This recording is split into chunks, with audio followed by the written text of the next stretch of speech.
Pawned love, broken trust. The night he dropped to one knee, I almost laughed. Not because I wasn't happy, but because the ring he slid onto my finger, hands trembling, eyes shining, was the same one I'd pawned a year ago to bail him out of jail. I recognized the tiny scratch on the band, the way the diamond sat crooked, like it was always a little off balance. He never asked how I managed the money back then, just let me handle it like I always did, and now here he was, acting like he'd spent months picking out the perfect ring. We went home after the party, and I lay awake next to him, twisting the ring around and around, wondering how he'd got it back. I almost asked, but he rolled over, mumbled something, and then clear as day, he said, "Alicia. My name isn't Alicia." I froze, heart pounding, listening as he whispered it again, softer this time, like a secret.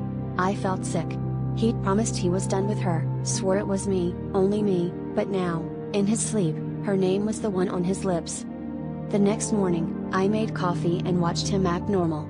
He kissed my forehead and asked about wedding venues. I stared at him, wishing I could rewind to before I knew what his dreams sounded like. By noon, I couldn't hold it in. I asked him straight out if he'd been talking to her. He denied it, eyes wide, but his hand shook so badly he spilled coffee all over the table. I told him what I heard. He just stared back at me, silent, like he was waiting for me to figure it out on my own. He didn't confess to cheating. He didn't say anything at all.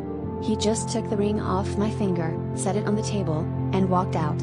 I sat there, staring at the ring, my ring, the one I'd sold for him, the one he'd given back to me, like it was some kind of prize. The worst part wasn't losing him. It was realizing I'd let him pawn off my love for a promise he never meant to keep, and I'd been too afraid to call it what it was, me, trading pieces of myself just to feel wanted, even if it was only ever in someone else's dream.